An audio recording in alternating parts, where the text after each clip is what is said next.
Hello, everybody, and welcome to another episode of the WHOA GNV podcast, the podcast bringing you businesses and individuals that make you go, whoa. Today, I've invited Gainesville City Commissioner David Arreola to the studio. David was elected in 2017 at the age of 26, making history as the youngest city commissioner ever elected in the city. He represents District 3, but is also currently serving as the mayor pro tem. David, thanks for joining me today, man. It's good to be here. I'm excited to get into this.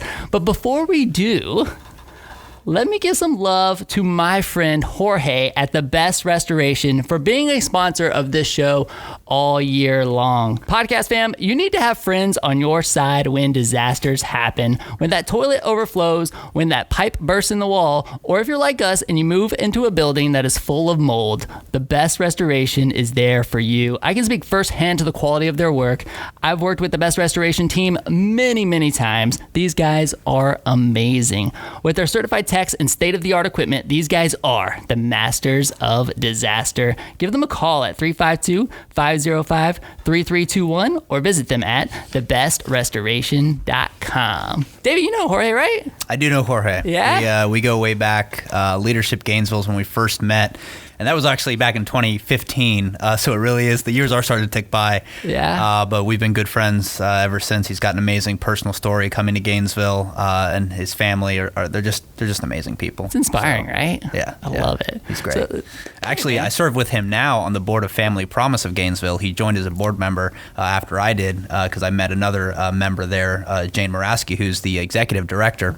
And so now Jorge and I are board members together, and he's always thinking of ways to help out either with his business or whether it's, the last thing I heard him talk about was a gift drive for children for Christmas. So this guy's just got the biggest heart. He does, man. He just exemplifies what I want Gainesville businesses to be. Yeah. I mean, he just has involved. such a huge heart, and he's been such a huge supporter of us and helping us get this off the ground. It's been awesome. Definitely. So, well, great. And man, I'm just excited to kind of dive into a lot of things. I got a lot of questions, and just to kind of be upfront with you, I even asked, I sent out an email to our newsletter for the podcast and said, hey guys, I'm going to have David on the show. If you have any questions, send them to me. So I've got some questions from other Gainesville business owners too, and I think it'll be interesting to kind of get into all of this. Great. But before we do, I really want to kind of just hear a little bit of your story, because you were born and raised in Gainesville, is that right? That's right. Born and raised here. It was... You're one of the few that didn't get out. Well, I did leave for a little bit. Okay. I did manage to see other parts of the world, but it's actually quite an amazing story, because actually my parents had never planned to come to Gainesville. Both of my parents emigrated from Mexico when they graduated from DF, which is Mexico City. And they wanted to come to the United States and start their family. My dad wanted to pursue graduate studies, and my mom the same. So their first stop was Buffalo, New York. And of course, as the story goes, the blizzards were too much for them to handle. But they had just, my older brother had just gotten born. And so they were thinking of where do we go to raise families that's warm? And as my dad tells me the story, he was walking through this hall, and he sees one of those little tabs. This is the 90s, so you see these old little tabs that you pull, and it said Nuclear Physics Program, University of Florida, Gainesville. And the first thing he thinks is, what is Gainesville? And then, a couple years later, they're living in Corey Village, and I was a baby gator. And then my dad got a job up in Pittsburgh, so we went to Pennsylvania for a little while. Came back down because he got another job at UF. Still too cold. It was Pittsburgh, Buffalo. My mom was not okay with the cold, but that first move when they came to the country, like, I mean, is this like throwing a dart at the map? Like, I'm so fascinated why people would just choose Buffalo. Well, people just they find something in life that clicks with them, and they just go with it. Okay. So that was for my parents. And then I had a younger brother, so I'm the middle child of three siblings, all of us first generation Americans. And when we moved back to Gainesville, I went to public schools here, Hidden Oak, Fort Clark, graduated Buchholz High School. But then I wanted to leave for college. The idea of going to college where I went to high school was the scariest thing for me.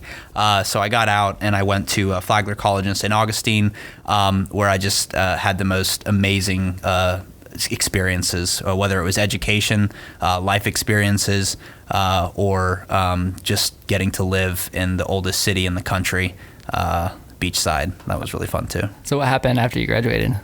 I was actually planning to go to law school. So this is another funny, I always use the expression wings of a butterfly. If a butterfly flapped its wing, what changes in the world? I was planning to go to law school, and I was working at a law firm that hired me after I interned with them at Flagler. And that was the whole plan. I studied for the LSAT. Everything was about law school. And I had gotten into my safety schools ready to go. 2 weeks before, I had this sort of moment of conscientiousness where I sort of couldn't really figure out, well, I made this plan, but I didn't know why I wanted to follow it anymore. And I visited the school, and it was great, but didn't fall in love with it.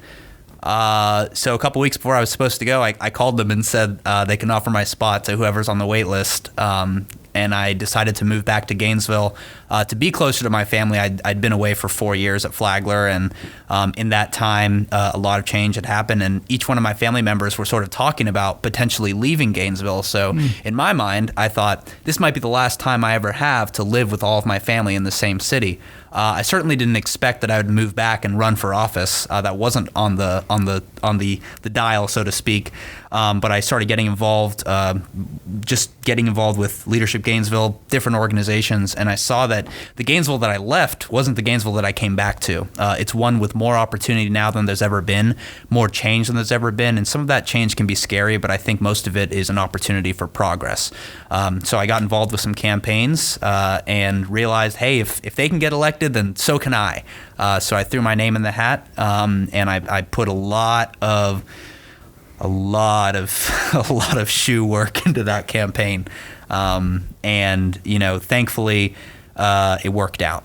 Because did the family end up staying, or did they end up dispersing? Some of them, yeah, some of them, and it's been a few years since then. So I've got a younger brother in Chicago. My mother moved to Mexico for a little bit, but now she's back here, and it's just it's amazing where life will take you. I never imagined that I'd be here where I am today. So when did you start, your term on the city commission? I got elected in March of 2017. Okay, so that was a couple of years after. It was about when did you move back to Gainesville? The end of 20. It was either the big. That's a good question. It was either, I think it was the end of 16. Okay. Yeah, I think it was the end of 16, like middle, maybe summertime. I think I was supposed to be starting, or maybe it was 15. See, this all just yeah. I know. It was one of those, but it was very recent after I did move back. Actually, I'm pretty sure it was 15, the end of 15, because in 16 I worked really hard on the elections and the campaigns there. So it was a grind. Were you surprised? I mean, at 26 years old to get elected in the city commission? I will tell you this, that I had some experience with elections. At Flagler, I was a student body president, and that's an election too. The whole campus votes. And that also wasn't part of my plan when I moved to Flagler, so there's sort of a pattern here. I really, really like public service, and I like the position of an elected official because you get to affect so many different issues, and with it comes a bit of scrutiny, but I think I've developed this tough skin for it. So what I decided to do... Was that nerve-wracking at first, though? It was completely nerve-wracking. I mean, you're putting your name and your face everywhere for anyone to have an opinion about you, whether they know you or not. I mean, especially if they don't know you, right? I think a lot of people are scared about that, right? Like, they're really, not trying to get the courage to speak out on their viewpoint about specific subjects. There's a lot of things. I mean, you don't want to stumble. You don't want to misspeak. You don't want to say something that might make you sound like you don't know the issues. You don't want people... taking what you say out of context. You don't want people really smearing your name. I mean, all of these things go into, because I mean, these are rough and tumble. I mean, politics these days is, as you know, very, very intense. And so when you put yourself out there, it comes with it a little bit of a cost. But I think the rewards are better. No, you're good. The rewards are better, and the thick skin at first sort of didn't come naturally. Just develop over time. It really developed over time because I got to see the rewards. At first, not being in office, you don't really get to see from the other side of the dais or the office the change you're making. And so what I realized was, for every bit of criticism I hear, there's someone encouraging me. And so I have to learn to take each of it with a grain of salt. When I've got my friends telling me you're doing such a great job, I kind of got to think, all right, well, how much do they, pay attention to what's going on? I appreciate it. Same thing for when someone says you're doing a bad job. How much are they paying attention? Maybe it was one vote I took they didn't like. Maybe it was one stance I took they didn't like. And I just got to take it all in stride. So getting elected in 2017 was, obviously historic. It was a landmark. And I didn't know at the time, actually, the city clerk, when I went to go turn in my qualification papers, he goes, "How old are you?" And I told him, and he goes, "You'd be the youngest ever if you pull this off, right?" And I just go, "Let's go." Is it too late to take that? No, I'm just kidding. let me reconsider. Yeah, it was good fun, really good fun. The in our prelim questions we sent out, we asked, what were you most passionate about? And you said inspiring people to believe in each other. Yeah. And that really means a lot to me because that's something that I'm very passionate about. Yeah. And do you just find it so hard? Because right now everybody just seems so divided. Yeah. Especially as it pertains to politics and the government. I mean, yeah. What are your thoughts on that? Well, it has changed. When I first got involved, it was not this divisive. There has been a marked change in the mood in this country over the period of the last 3 years. Even people would say the election of 2016. But I think it was much later than that, actually. I think it was the pressures of the pandemic, the string of violence that happened in this country for well over a year. There has been a lot of turmoil and pressure, but all of these things, I think, are really symptoms of the larger cause, which are the problems that we haven't addressed in this country. We have problems with people who don't have enough to put on their table to eat. We have a problem with people who make so much money and really can't figure out how to give it back to people. They can't figure out how to reinvest in the community. We have a problem with a political system which is pretty much rigged for the 1%. Doesn't matter how you draw it up, whether it's Democrat or Republican. They're both giving money to these parties, and they're both doing a really good job of getting policy that helps them. And we're seeing a lot of the issues. You want to look at infrastructure. The infrastructure bill that just got passed, the one that was presented by the president was $3 trillion. The one that got passed was $1 trillion. What happened to the rest? So not to harp on the president, but I think that we have a political system in this country that encourages constant turmoil without enough discussion, without enough disagreement, healthy disagreement. And I think what we see at the end of the day is that people are scared because of the change they see in this country. You look at the signs in this country right now, we've got some of the worst inflation going on, right? We have price increases.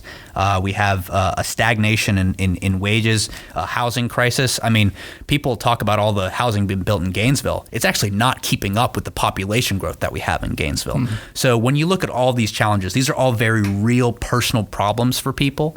And so when you add that into the rancor of politics and why you should vote for this person over that person, and we're talking margins of maybe a few thousand votes in some of these elections, it gets really, really dicey. It's funny because I've really started to take this podcast as an initiative to have more of that discussion because I've been in social media for so long, right? I built my business on the background of on the backbone of social media. I had Facebook in 2004 when Facebook came out, and you had to have a ufl.edu email address to access it. I really got in there and understood. And what's so interesting to me is that I know that social media is going to feed me more and more and more of what I'm engaging with and what I'm seeing with and seeing. So there's this constant polarization in social media that's, and we talked about this on the show before, if you had some crossover between red and blue, it's just getting more and more and more polarized. And that's really the fear that I have when it comes to online media. And I'm just like, you know what? I think we can start to have more discussion. There's a lot of people I disagree with, and I'll be super transparent, right? You and I, we've had discussions on Instagram and stuff. We're very different, but at the same time, I'm like, I can still love this guy and respect this guy for who he is and what he's doing and his heart and his passion for Gainesville and find common ground. I feel like there's no finding common ground anymore. And it's really frustrating to me because I feel like when I get to know somebody really well, I find common ground with them. Yeah. I agree with you, and it isn't just partisan. We're seeing these divisions culturally. We're seeing these divisions happen within the parties. Even if you look at how people are treated within the political parties, it's also very, I would say, it's a lack of compassion. And the problem is finding common ground is only the first step, right? And so people are having a hard time even taking that first step, because these are hard conversations, because we do have to address these problems. And I think Americans still have a very, very strong tie to their Puritanism roots. Everything has to be authentic in America. Everything has to be pure. And so do our arguments, right? We have to be real when we're talking. And so sometimes that can lead to some tension. But when we want to see solutions, we're so passionate about the solutions that we want to see. And so there's a couple of things that I think are really key. Number one, I think, is learning how to have respectful conversations is the first thing. There are sometimes where I just scratch my head at comments that are made, really, really bad comments. And it's almost like, well, this clearly isn't a discussion. But at the same time, that is happening more and more. In person or online? Oh, online is a given, man. Right. I mean, like that's the thing. Like so much, like online, people have digital courage. They just get on there and they just say whatever they want. And I've used this as an example before. If you've ever been in business and had a bad customer experience or customer service thing, I've received emails from people where they're like, I can't believe it. They're like literally yelling at me via email. Yeah. Right. But I pick up the phone and I call them, and guess what? They're not yelling at me anymore. Yeah. Yeah. Right. And then I'm able to have a conversation and to get to the root of the problem and solve the problem. And that's just missing because of social media and comments and this digital courage that exists. Yeah, it's funny. I'm like you. I used to use that. Oh, I was an OG Facebook user, but it's not really a flex anymore. So I was like, so I thought to myself, how have I sort of changed my usage of social media? And the answer is I have really, really dialed back, not my messaging on social media. You have to get your message out there.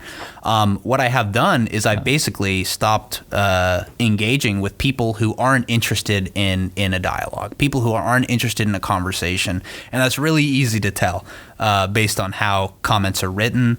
And how people sort of engage, and it's okay to disagree. I have a very high standard for decorum, both in person and online. So if I think that people really aren't having that that decorum, it needs to be handled differently. Is that why the city has recently taking comments away from Facebook posts and stuff? I wasn't aware of that. I read that the school board did that, but I thought that was the because city did it as well. Well, but I don't know. I would never ask to be in charge of those accounts. Point blank. I think that there's also an increase in threatening behavior. And I know colleagues of mine who have been threatened. I am aware of threatening things that have been said about me or to me. But does that shake you at all? I mean, especially in a world like today. I mean, I had a friend who served overseas, and he used to tell me, America is the only country where people think that politics isn't violent. America is the only country where people think that politics isn't putting your life on the line. And so he looked me dead in the eye and he said, if you're in this game, you better understand that that's what you're signing up for. And so I take that very closely to heart. But I think that this country takes that for granted. I understand that we are the oldest constitutional democracy, but we are not the first democracy. There have been democracies thousands and thousands of years ago who had their day in the sun and they lost it. And so this country has to believe in itself and has to understand that there is no solution to be found in violence, particularly political violence. And we have to find appreciation for the fact that in this country we do not stand for political violence. And every time you see instances of it, whether it is mobs of violence or whether it's a coward with a gun, we have to stand up against that, and we have to speak out against that, and we have to show courage against that, because there are other countries where, it hurts me to say, but there is no politics without bullets. And I believe it was one of our presidents who said the ballot is more powerful, and we have to continue to believe that. That's good. I want to dive into a couple of specific topics now. A couple of weeks ago, we had a firefighter on the show that was standing against the city's push for a vaccination mandate. And super nice guy. And I definitely wanted to get the other perspective. I think, what I would love, and I'm kind of putting this out there to everybody, what I would love is to find people who are on opposite sides, who have a different perspective, to come in here and sit with me at the same time. I think that would be super interesting. It might take some time to build up to that, but for now I'm thinking, okay, if I have somebody who, if I get one side, let me get the other side. Sure. And maybe it helps somebody, it provides benefit. Like, I don't know, man. Well, part of my job is every Thursday to listen to public comment and to hear people's concerns. So I'm very used to having those dialogues. Okay. Yeah, this is obviously a very sensitive topic. I think that the pandemic caught everyone by surprise and changed our lives in ways that no one expected. And so immediately we began to see not just our work lives, but our personal lives changed very dramatically by actions that the government took, or, as I like to couch it, the government did not take. This whole thing could have been beaten, but it wasn't, because the governments of the world did not act quickly enough, and they did not act sincerely enough. I understand the perspective that we have a duty to give people freedom of choice, and we do in this country. And by my asking employees to get vaccinated, I'm not violating that freedom. They have a choice. They can choose to continue to do what they're doing. They can choose to protect people by getting vaccinated, or they can choose the alternative. Now, the one thing that I want to make very clear is that I am comfortable having a disagreement on whether or not that should be a condition of employment. What I am not comfortable having a discussion on is the efficacy of vaccines, because this debate has been used as an opportunity to disparage the efficacy of vaccines and the safety that they provide for people who take them. But isn't it fair to question the efficacy of this vaccine? Which one? The COVID-19 vaccine. There's 3 that have been given full-fledged. All 3. They're more effective than flu shots. In fact, I think it's more fair to call it a COVID shot, right? When I think of the word vaccine, I think that it... You think of the polio vaccine. I think of it eradicating. You think of the polio vaccine. That's what you think of. Something like a polio vaccine. Yeah. All the vaccines that you have. That's why we don't have childhood polio anymore, because we had vaccination for polio. This vaccine, it feels, you're going to hear like it was super rushed. That's not true. It went through every single scientific study that was necessary. There were friends of mine who were part of the trials for these vaccines. It's not an experimental vaccine if it goes through trial and experimental period and then is released to the public. But we don't know long-term data because there is none. Like this hasn't That's sort of a straw man argument, isn't it? Because it hasn't been around for a long time. Sure. So when something new comes out, you don't have any data on it long term, but I mean, the fact of the matter is when you go through these trials and you see the vaccine efficacy and you see how protective it is, what you come to at the end of the day is you come to realize that all these vaccines are 90, 95, 98% effective. And the Delta variants and the different variants which have come in terms of protecting people from the severity of the COVID-19 infection. So, okay, but we know at this point that you can still get COVID. Sure. And you can still spread it. Sure, but even if you've been vaccinated. So all we're saying, high likelihood all it does of at this getting point hospitalized is reduced. Is not only reduced, but it's more prominent among unvaccinated folks. The people who are still going to the hospital with COVID-19 now, and let's be very clear, while we have these debates, Doctors and nurses are fighting to save lives. And they have been doing that for 2 whole years. And this country has to give gratitude to them. Whenever we go to the hospital, Yet Shands is now telling nurses and doctors who don't want to get the vaccine that they might not have a job in December. The same people that were the heroes a year ago are now being told, you're not going to have a job. You have to get vaccinated by December 8th the medicine that is is given us when we go to the emergency room? Do we question where it came from? Do we question who did the studies for certain medication that we receive? We don't. Why are we doing it for this vaccine? And it's because COVID-19 treatment was politicized. I mean, I definitely think there's some truth to the fact that it's been politicized, but I also think that's only to a degree. And what I mean by that is that this is not a, Republican saying not to get vaccinated. I know plenty of Republicans that are vaccinated. No, I don't think it's partisan at all. President Trump was the one who launched the vaccine initiative, and President Biden is continuing. What do you mean it's gotten politicized then, if that's not the case? I think that people have decided to selectively choose one bit of information over the other. I think that people have decided that they're going to criticize vaccine studies and doctors and medical professionals on this one instance instead of every other bit of medicine they've taken. And now there is a subset of people who absolutely reject Western medicine as a whole. I know people who completely reject all Western medicine. If you walk the walk and you talk the talk, then I suppose you've got a point. But for folks who have taken Tylenol, Advil, I have never heard any entreaty, any inquiry into where that comes from and how that study is done. And so now that we're seeing it for for the COVID-19 vaccines, I think what you're seeing is a really growing sentiment of anti-vaccination, which has been growing in this country really since the Cold War. And the fact that this country has long had mandates for vaccines for children when going to public schools, to not just to protect the child, but to protect the child's classmates. That's really what this all comes down to. So, there's really no world in which the COVID vaccines are not effective.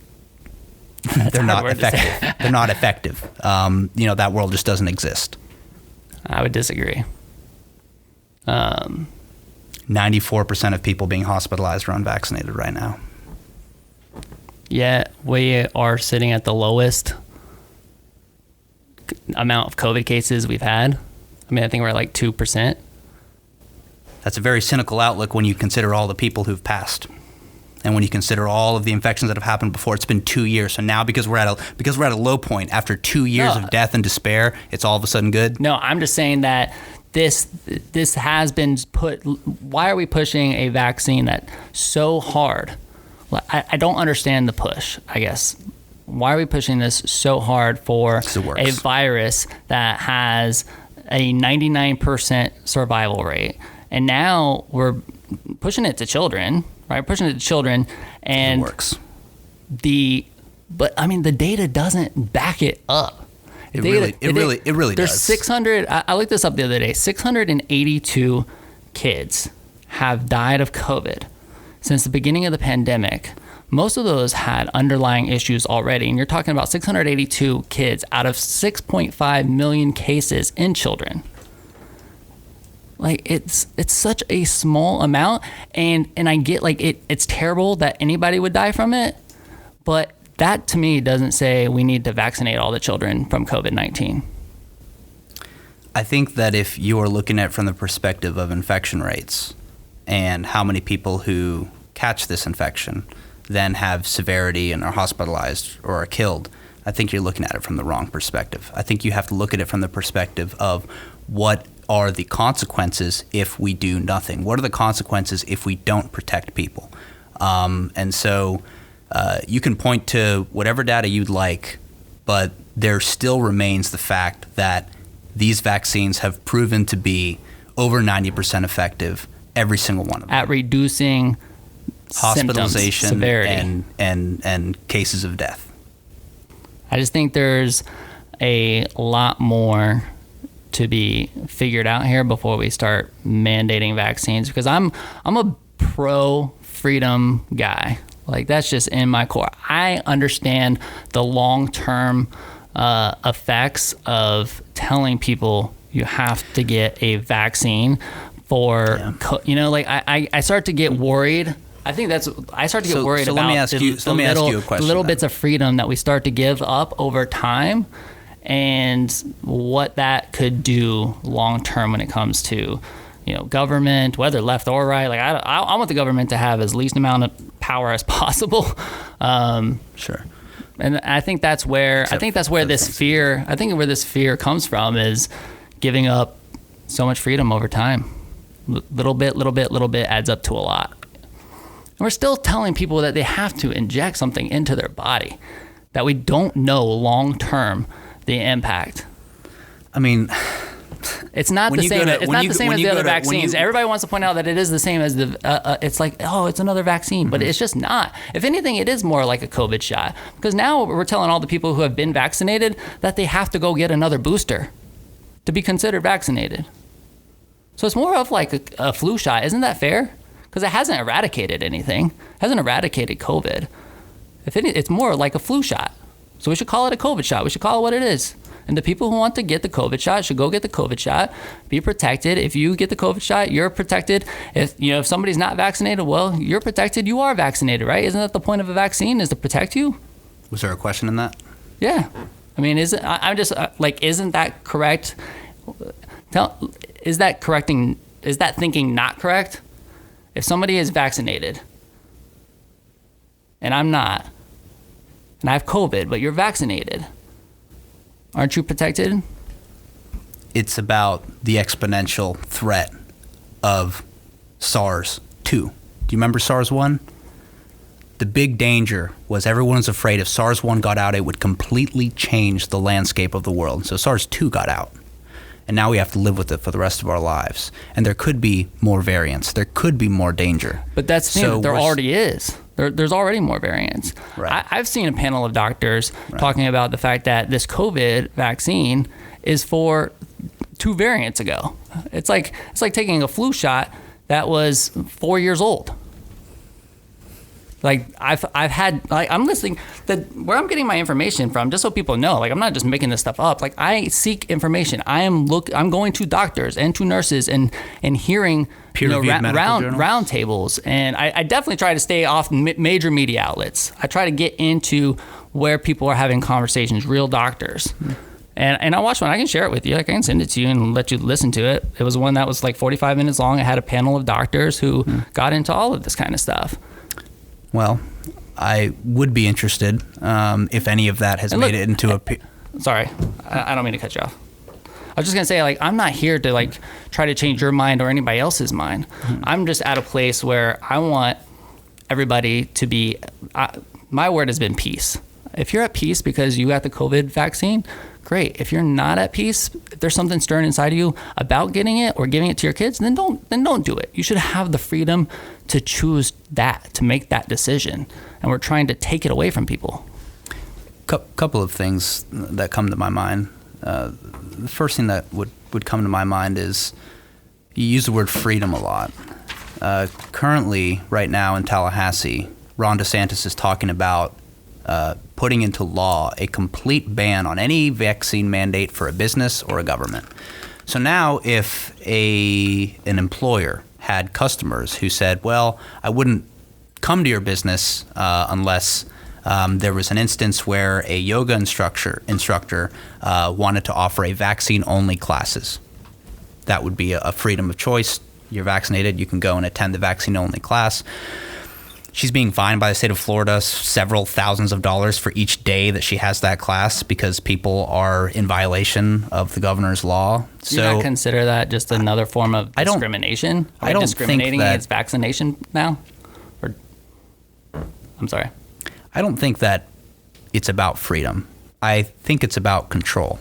And I think that people are afraid of being told to go and get a vaccine because they don't want to. And the other thing that comes to my mind is I have spent a lot of time reading peer-reviewed medical journals over vaccine effectiveness. that's really where the information should be gotten, because that's where medical progress is made. That's where we have made progress in terms of cancer treatments, in terms of any kind of treatments. That's where we get our progress, is from peer-reviewed medical journals. While we all hope that doctors are all supposed to be telling the truth and are all supposed to be giving sound information, this country and many countries have histories where doctors have violated their oaths and have given false information, have spoken falsely, and have done really inhumane things and tests and things like that. So I would say that that's where data should be gotten from, is from peer-reviewed medical journals, and that's how we got to where we are today with our medicine that really saves lives. So that's where, when the city's making decisions on whether or not to try and push a vaccine mandate, it's coming from those medical journals. It's like, where, like, I guess, where do you guys get your data when you're trying to make those kind of decisions? From the leading epidemiologists at UF Health. We had a chief medical advisor during the pandemic. I think that listening to these medical professionals has been the best key in terms of understanding both the coronavirus and understanding the effectiveness of these vaccines. How do you feel like the city of Gainesville handled just COVID in general? I mean, from start to finish. You know, I think of that a lot. And I think of some of the phone calls I made when I was watching this unfold in Wuhan, China first, and then seeing it come to the United States. And I think about how nobody took it seriously. Nobody imagined that something would travel half the world away and kill hundreds of thousands of their countrymen and women. No one imagined that. And the minute that it broke in the state of Florida, I'll give Governor Ron DeSantis one bit of credit. He did the right thing for the wrong reason, but he let local governments make decisions for their localities. Without that authority, which he then promptly took away, of course, months later, right before SEC football, I think that we did a really, really good job. Because the first thing we did was we warned people about the danger of COVID-19. The second thing we did was we took input and listened to what people wanted. And immediately we realized that the steps that were taken by the federal government to completely shut down the country were too heavy-handed. We needed to allow people to operate the economy in a safe manner. But what was the best way to do that while protecting lives and saving people? We had to encourage things like social distancing. We had to encourage things like mask wearing. And when the vaccines became available, we had to encourage those as well. But I think that at the time, these decisions were being made very quickly. They were being made through the ugly portal of Zoom. Yeah. But I think we did the best we could. And if you look at any statistic, if you want to look at the ones that you have pointed out to, infection rates, the number of people who have died, Alachua County did the best in the state of Florida, and I'm very proud of that. Yeah, I don't envy you guys having to make those decisions, because I mean, with very limited data and having to get as much as you can in the moment and make the decisions, I definitely know it's tough to make those kind of calls, especially when it comes down to shutting down businesses and everything else. What kind of role has faith played in your leadership? Because I read on the profile on the city page that you attend Holy Faith Catholic Church. St. Augustine's is where I go now. Okay. Really, the best thing about being Catholic is that there's always a service going on somewhere. So I really just kind of pick and choose. But faith has been an integral part of my life. There are aspects of my life that I don't expect people who don't have faith to understand, and really people who do have faith I don't expect them to understand. But what I know is that the teachings of Jesus Christ and the teachings of the Bible are inherently good and inherently part of a truth. So for me personally, I spend a lot of time in prayer. I spend a lot of time focusing on what is my purpose in life. But I think that for people who tend to make faith a center point of their life, I think oftentimes we focus too much on talking about faith rather than living faith, because I don't have to be understood by the world for me to understand my faith in God, and certainly not vice versa. Yeah, I mean, I look at this pandemic, that's all I saw was a lack of faith. Like, and maybe that goes to the root of a lot of my,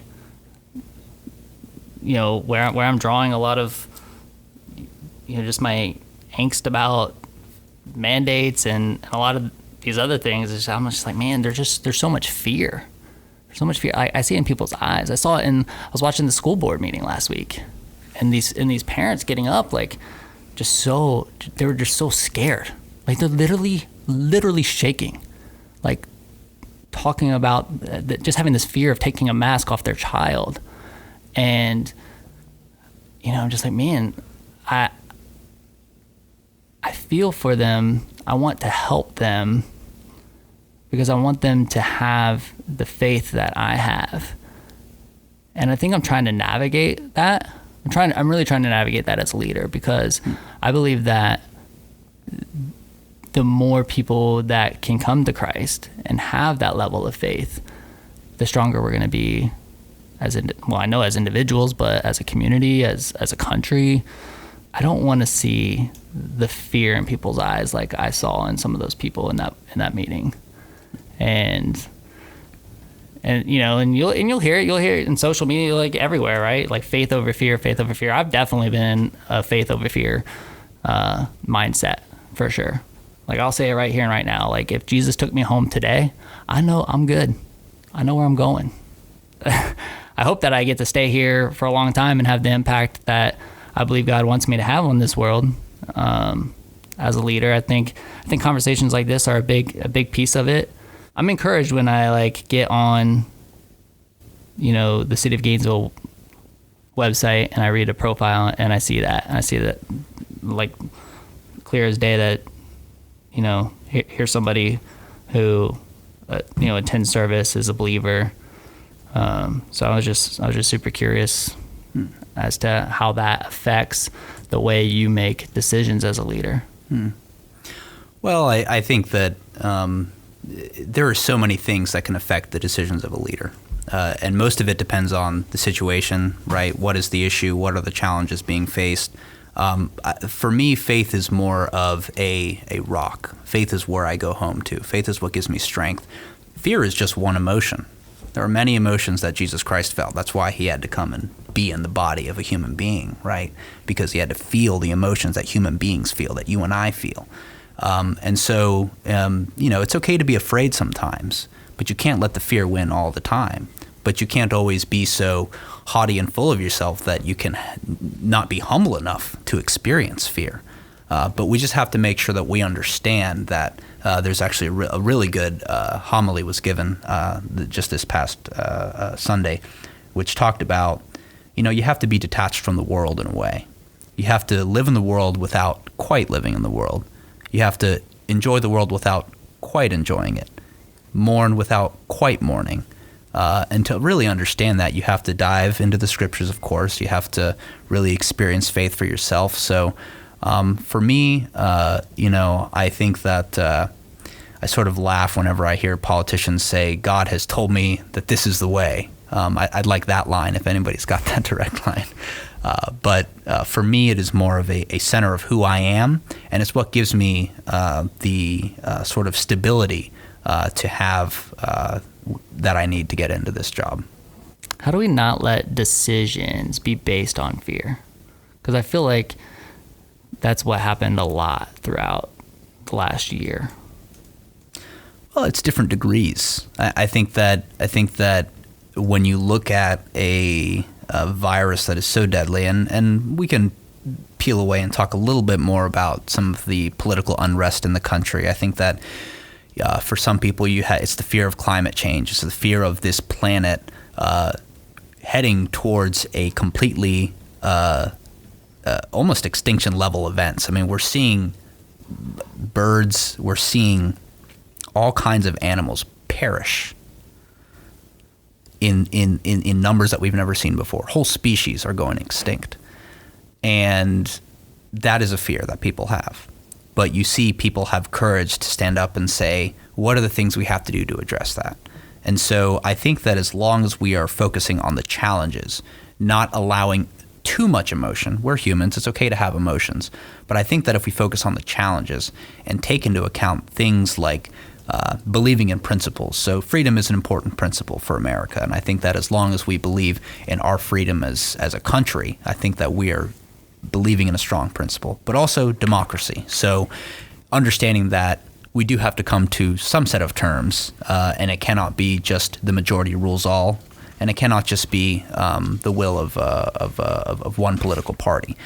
So we have to find ways to get back to a bipartisan and democratic way of making decisions. But I think that the most important thing for us to focus on is those challenges. And these are hard conversations. So learning how to have the hard conversations and then understanding how to focus on each individual aspect of the challenges that face us. I was having a conversation earlier today about housing in Gainesville and how rent is going up in Gainesville, housing prices are going up. Folks who bought their house at one price 5 years ago are now, they can't believe the offers they're getting for their house right now, right? And I think you and I both know that's a bubble waiting to burst. But the fact of the matter is all of this new housing in Gainesville is in the long run going to be good for Gainesville, because it's going to free up that middle housing. It's going to free up the lower income housing for more people to live in. But our population is growing so much that even this boom in housing development is not addressing the whole population boom. And that's a tough challenge to have, because people love little old Gainesville. They love it. And it's not going anywhere. People always tell me that they're afraid that this city is going to become like Miami or Jacksonville. And I just think, have you been there recently? Because this city is headed nowhere near that direction. But I think that as long as we're focusing on the challenges, I think we're going to be all right. And let me use that as an opportunity to kind of transition to some of the questions that I received from others. Can you explain the process of what happens when discussions start around increasing GRU rates?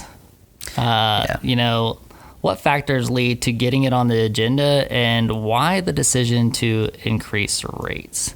Well, when I first got to GRU, and I've had plenty of time to think about GRU, it was the major issue the moment I got in. The day that I got elected, well, actually the week that I got elected, the city commission was having a debate about offering to buy out the purchase of the formerly Gainesville Renewable Energy Center, now renamed Deerhaven, more commonly known as the biomass plant.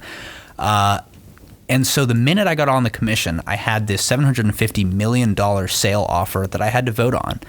And so immediately I had to begin speaking to people who've been involved in this on both sides, talking to people, what's the history of this? And it basically all boiled down to a contract that was really bad for the city and ended up requiring the city pay more money for power that it was or wasn't using. And so also at the time, natural gas prices were a little bit artificially low. We're now seeing that increase. So right from that get-go, the situation I faced was GRU running out of cash in 5 years. That was the situation I faced. So I made the decision, why don't we take a $3 billion problem that I didn't create? They signed that contract when I was in high school.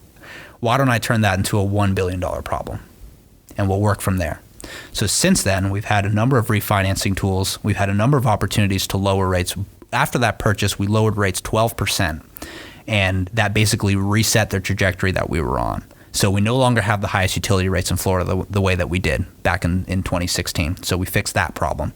But the issue is GRU is not seeing an increase in its actual customers. So the Gainesville population is growing, but the actual number of GRU customers is not growing, which might seem counterintuitive. Yeah. But it's basically the fact that the territory is not expanding. They're not adding new GRU lines, essentially. But also we've gotten really good at conservation. More and more people are aware of how much power they use and how to save on their utility bill. So you're seeing more of that. They kind of have to. The rates keep going up. They're turning the AC off. It's also I think good practice. I think people are aware of how to be conservative in their home. But essentially, we've reached a place where I have to make a decision for my term in office, and I think this is another thing that I want the public to understand about elected officials. The decisions we make today, sure, they have an impact this year, sure, they have an impact next year, but they have impacts 10, 15, 20, sometimes even 30 years down the road. And so the situation that I am in is My legacy has to be leaving GRU in a better place than I found it. My legacy has to be leaving it in a better situation, and I believe I've done that. We did not raise rates every single year. I've really tried to stagger, and so one year we have no increases, one year we have to do a little bit. And right now we're in a situation where last year we had no increases in property taxes, no increases in any of the GRU rates, and that was because we thought that the economic hardship of the pandemic was enough to put on the people's lives. And so this year there is going to be a bit of an increase, but I don't think that it's necessarily going to be something that you see in perpetuity. I think we're trying to guide the utility out of a really tough time right now. Yeah. Sometimes it feels like it, because as a small business owner, there is a lot of discussion over the last couple of years with the minimum wage increase, right? And now on this progression to getting $15 an hour, it's like, man, everybody's getting to $15 an hour, but then they're just gonna have to spend it on higher utilities. Yeah. That's like the mindset. It's the way people feel. Well, and inflation and everything else, expenses are through the roof, you know? Yeah. How is one of the questions was, why is it that the city commissioners don't seem to focus on saving money? You know, like, can you give an example of how the city commissioners' actions have saved money for the taxpayers? Yeah, actually, I've got some really good ones. Okay. So we came up with this really brilliant program. Actually, you mentioned you had a firefighter on. It's called the Community Resource Paramedic Program, where we empowered folks in GFR to really begin to look at the granular level of 911 calls. And what they found was that there was some frequent users of the 911 system. And there were some people who were calling 911 40 times a year. I mean, I'm not making this up. It's some serious users of the 911 system. And so we empowered community resource paramedics to actually go and talk to these people and find out what is going on. Like, most people don't have to use an ambulance once a year. You're using it 40 times a year. And what we found out wasn't necessarily a medical problem. It was some kind of a social problem. Either it was the fact that in one person's instance, they didn't have a bar in their shower, so they would slip. So we empowered them to actually go and install a bar in their shower. For one gentleman, it was that he didn't have the right ramp size for his wheelchair to come down from his home. And so we empowered them to go and install an appropriate ramp size for this gentleman.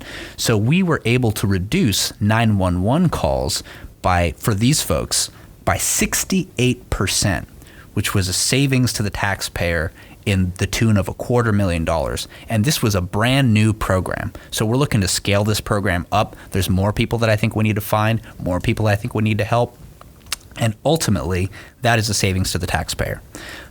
There's another program that we started, which was a partnership between the Gainesville Police Department and Meridian Behavioral Health Services. I think that one of the most important discussions we don't have in this country is about mental health and what happens when you don't treat mental health and what happens when you don't give people that access. So we found that there was a lot of people who were being arrested and incarcerated who weren't actually committing a crime until there was some sort of aggravation involving a 911 call or some type of an altercation that happened after the call, right? And so now we have, and I've actually met these officers, we have a mental health specialist traveling with a police officer and 2 patrols, and what they have managed to do is they've managed to intervene and help people get access to crises hotlines and crises treatment when they're going through this. And we've been able to reduce incarceration for these folks by, I want to say it was about 2/3, something like that. And these are pilot programs. Can you imagine if this became the standard in this country? Can you imagine the amount of money that would be saved in healthcare, the amount of money that would be saved in the police budgets if we were to actually treat people like human beings instead of like dollar signs? That's the conversation we need to have. Yeah. I have other questions, and I kind of wish I could stay on these topics and go deeper, but we're running short on time. So there's an opportunity to continue supporting these programs. We did introduce them in our budget. We did put them up for funding through Tallahassee, through the state government, and they actually got through the legislature, but then Ron DeSantis vetoed it. So I can't speak to that, but there is always going to be an opportunity to push for this. What are the top priorities for city government right now? I would say right now the top priorities are housing. We have a housing crisis in this city. I think that we need more affordable housing. In my view, The second issue for me personally is how we're raising our young people in this city. I think that there needs to be an emphasis on youth services, youth programming, and really giving not just children, but really school-age, grade school kids, and really also helping college students to experience the city around them and helping them get connected more to Gainesville. I think that we do have a large retirement community, but one of the largest age groups in Gainesville is 16 to 24. And so really getting our young people more involved, I think, is another huge challenge because America is a country that values youth, and there's just so much that they can do for this city. And I think finding ways to get them involved, not just in volunteering, but also helping them get the right jobs, helping them get the right impact in their community, helping them to understand the neighborhoods they're moving into if they're from out of town or something like that. I think those are really important things to do as well. And the other thing is, how do we continue to improve the economic opportunity in this city? I had a conversation with a gentleman who had left Gainesville 25 years ago. He said he came back, and there's more opportunity now than there has ever been. And I think we need to listen to people who talk like that, because if we can create a sort of entrepreneurial mindset, if we can support people who want to have business here in Gainesville, and really help them make connections. And that's why I was involved with Leadership Gainesville, because I really wanted to help make those connections. I think we can see a lot of really amazing things for people. But why does Gainesville have the stigma of being anti-business? I've heard that a couple of times. I've not experienced it myself. There's plenty of business that comes through City Hall, plenty of business that gets done in this city. I think the reason why you hear that is because it isn't the number one conversation we're having, right? People, I think, get tired of the parks conversation. We have some of the most amazing parks in this city. We're all very proud of it. It's almost like when you talk about your strengths too much, begins to be a bit of a weakness, doesn't it? So I think that people feel that way because it's just not the first thing that you hear. But also, I think by and large, that's sort of changing. There has been significant business progress in the last 5 years that I'm aware of since I've been elected. And I know that was starting before I got here. So Gainesville's becoming more competitive. And at the end of the day, that's only going to continue. How do you think we could be more competitive, though? How can we get more businesses to come right here? That's a good question. I think there's a couple of things. So, number one, I think the city government can do a better job of having incentives for businesses. I think that when we talk about all of the housing that's being built, or when someone invests in a local business, I think we can look at things like benefits, whether it be helping the area around them. So we had a community reinvestment area, which is basically you took the top you basically shaved off the top of the property taxes that got in this district, and you would use that money and reinvest it directly in that area to either make it look nicer. For some areas it was streets, for some areas it was lighting. I think that is one thing. So using some of that top tax dollars to basically pay back into the business districts to help them improve the quality of their areas, because everybody knows it's all about location, right? So if you improve the location, you're going to improve the quality of those businesses. I think the other thing we can offer is incentives for businesses that have specific needs. So I know that there's a lot of startups that want to get started here in this city. I think we can have conversations about what exactly do they need. Is it office space? So UF obviously has a lot to say about that, but it's mostly for their students. But I think the city could get involved in those conversations. I think creating spaces where people can actually have business opportunity, whether it's in the arts or whether it's in retail, actually having those spaces and leasing out city space. So one thing that we've done is we've basically given a policy that if the city has any empty space, whether it's a city building or if the city has any vacant lots, that is to be surplus to the public, which is basically if someone can come up with a really good use for that, we'll basically give it to them for free. But it has to be a public use. I'm not looking to give corporate giveaways, but generally this land is usually small enough to where the corporate interests aren't quite there. But we were able to offer a lease to they call themselves the How Bazaar. It's sort of a play on the Middle Eastern bazaars that are very famous in those areas. And it's basically the idea that, people go and have co-assignments, and it's basically created this really cool ecosystem of people like sharing businesses in this space. Anyway, they just moved downtown, and it was a city space, and it was a city lease that we offered them. So I think the city government can do more, but it's all about, as with most things in business, finding the right opportunities. Yeah. One of the things that I hear quite often is how expensive downtown is. There's this focus on, well, I guess a lot of people really love that downtown environment and would love to have their companies down there, but they always complain about how expensive it is. Yeah. Not that I don't know if there's anything you guys can do about it, but I hear complaints about downtown rents as well. Yeah. And really, I think those owners need to understand that, there is a barrier to entry. Yeah. And so oftentimes the market will either keep those barriers up because it benefits them, or they'll knock it down because they see the whole picture. And certainly rent control is not something we'll be seeing in Gainesville anytime soon.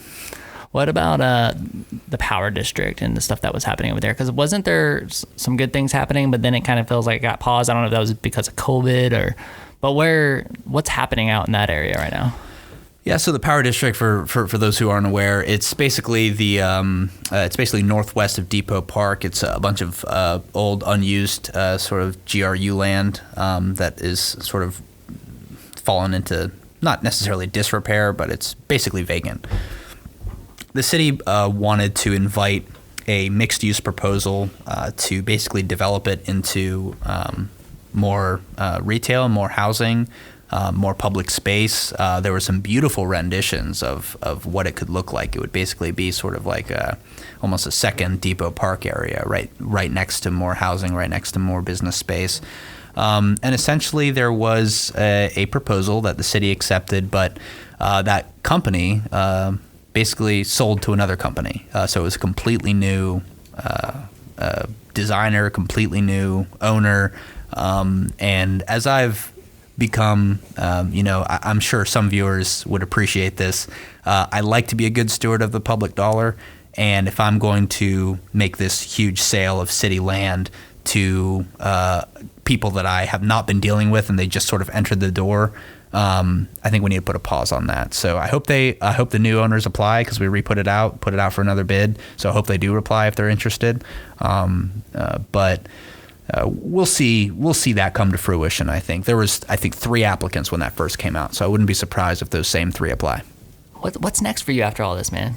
I mean, you gonna stay in the political well, after this, I'm going to bed.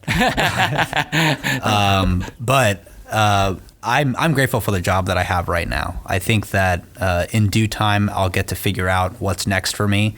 But I learned a very important lesson after my first election. I ran against a really fine gentleman by the name of Craig Carter, and him and I are friends now. Actually, if you can believe that.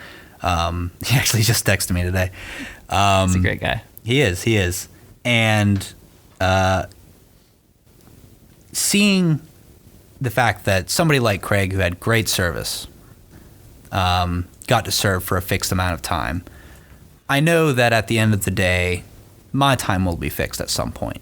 So if I spend too much time thinking about the next step, I'm probably going to lose sight of the opportunities that are right in front of me. So I've still got another year in my term, and I intend to do the most that I can with it.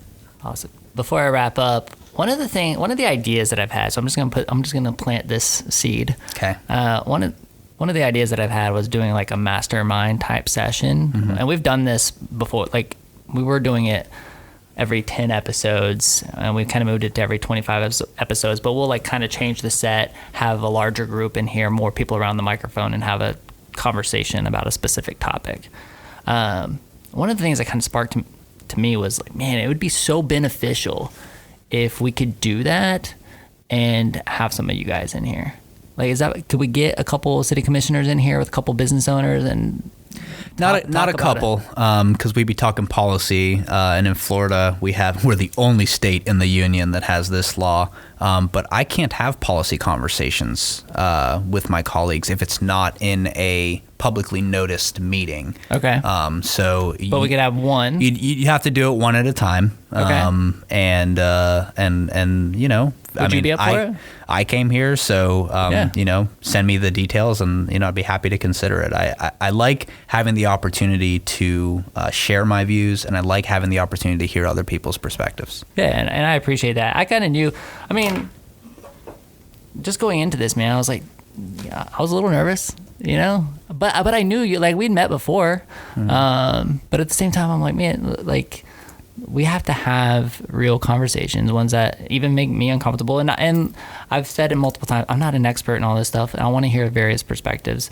And I appreciate when people say, you know, I appreciate yours. And there's people that I go back and forth with on Instagram's a popular place for DMs for me, where I share, you know, we share links back and forth. Hey, this is what I'm seeing. What are you seeing? Because again, kind of talking about the social media and a lot of the polarization of, you know, it's easy for me to constantly see one viewpoint and be stuck over in this one viewpoint. So I'm asking the friends of mine who have a different viewpoint, where are you getting your information from? Where are you getting your data from? Send me the links. And that really helps. The one thing that I know about the two of us is that we have a huge heart and passion for Gainesville, Florida. And there's a lot of good in just that. You know, even if we disagree on things, there's a lot of good in just that. So if we can continue to work to find common ground and to have healthy discussion, I'm all about it. And I hope that this show will benefit a lot of other people and just be one step closer to a better Gainesville. Well, I think we're on our way. This city is very unique, not just in the sense that we have, you know, one of the top universities in the world, really. Yeah. It's unique because we have people who really care about it. We have people who choose to be here, and people who want to see it thrive, no matter what. There's sort of this like homey, like Southern feel to it, but still this sort of I don't know if you can quite call it a Northern vibe. I've lived in the North before. It's a very different feeling up there, but I think that Gainesville is a place that is just full of love for everybody. And so, you know, I like to brag. In the summer of 2020, when cities across this country were tearing themselves apart, the violence that was happening all across the country was harrowing. That didn't happen in Gainesville. There were no riots. There were no fires. There was no police officers murdering people in the streets. You had harmony and you had love. And I think that this city represents that. And I think that's really the heart of this city. And so I think as long as we're focusing on those things, we're going to be just fine. Thanks for coming on the show, man. I appreciate you. Yeah, I appreciate you.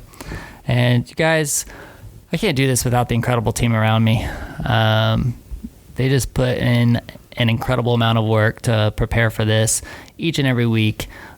So mad love to James Leitner, Sarah Lentz, and to our awesome intern team, Trinity, Gianna, and Noah. Appreciate you guys so much, and can't do it without sponsors. Just people exactly like Jorge that allow conversations like this one to happen. Please go to whoagnv.com/sponsors and support these incredible businesses that have the same heart that David and I have for Gainesville. Please support them. And you can find the links to them also in our show notes and in the descriptions on YouTube and that kind of thing. And please share this episode with somebody. Please leave us a review. Please email me. Email me at Collin, COLLIN, at WHOAGNV.com, and let me know the conversations that you want me to have, or somebody that you think would be great to come in to the studio and have a conversation with me. You know, it's so funny because a lot of people have really been asking me, yo, Collin, how are you going to grow the podcast to, you know, like beyond Gainesville? You know, how are you going to build this brand beyond Gainesville? And my intent is not to focus on that. My intent is to focus on Gainesville and building Gainesville. It's the whole reason we started this show. I will be fine forever if this is a Gainesville podcast. But that means we need Gainesville to listen and to participate in the conversation. So please share this with people in our community, and subscribe to us on YouTube. And be sure when you connect with our sponsors, you tell them, I heard you on the WHOA GNV podcast, the podcast bring you businesses and individuals that make you go, whoa. Give us your best whoa, David. Whoa. We will see you later. Bye, guys.